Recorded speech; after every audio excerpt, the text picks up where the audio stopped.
எல்லாருக்கும் வணக்கம். இன்றைக்கி யுரேகா ஃபோப்ஸோட ஹேண்டி வேக்கம் கிளீனர் பற்றி தான் பார்க்க போகிறோம். இது சோஃபா, நெட்டு, கர்டைன்ஸ் எல்லாமே க்ளீன் பண்ணுறதுக்கு ரொம்ப யூஸ்ஃபுல்லாக இருக்கும். ஃப்ளோர் க்ளீனிங்க்கு அந்த பெருசாக இருக்கிற ப்ரஷ் யூஸ் பண்ணிக்கலாம். சோஃபாக்கு, நெட்டுக்கு எல்லாமே இந்த ப்ரஷ் யூஸ் பண்ணிக்கலாம்.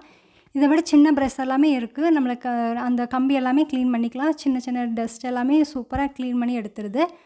சோஃபா சைடில் இருக்கிறதெல்லாம் எடுக்கிறதுக்கு இந்த மாதிரி பைப் மாதிரி ஒன்று இருக்குது. அதை வச்சா சைடில் இருக்கிற டஸ்ட் எல்லாமே க்ளீன் பண்ணி எடுத்துக்கலாம். காருக்குள்ளே யூஸ் பண்ணுறதுக்கு இதுக்கு எல்லாத்துக்குமே நம்ம யூஸ் பண்ணிக்கலாம். ஒயரும் ரொம்ப லென்த்தியாக நல்லாயிருக்கு. நாங்கள் இந்த வேக்கமை 1 or 2 இயர்ஸ்க்கு முன்னாடி அமேசானில் தான் வாங்கினோம். இதில் ஃப்ரண்ட்டில் இருக்கிற இந்த பட்டன் ப்ரெஸ் பண்ணோம் அப்படின்னா டஸ்ட் எல்லாமே அங்கே ஸ்டோர் ஆகிருக்கும். எடுத்து க்ளீன் பண்ணிவிட்டு திருப்பி நம்மள ரீஸ்டோர் பண்ணி வச்சிட்டோம் அப்படின்னா அடுத்த தடவை யூஸ் பண்ணுறதுக்கு ரொம்ப யூஸ்ஃபுல்லாக இருக்கும். நான் இதோட லிங்க் இருந்துச்சு அப்படின்னா நான் உங்க கூட ஷேர் பண்ணுறேன். இந்த வீடியோ ரொம்ப யூஸ்ஃபுல்லாக இருக்கும்னு நினைக்கிறேன். தேங்க்ஸ் ஃபார் வாட்சிங் ஃப்ரெண்ட்ஸ். பாய்.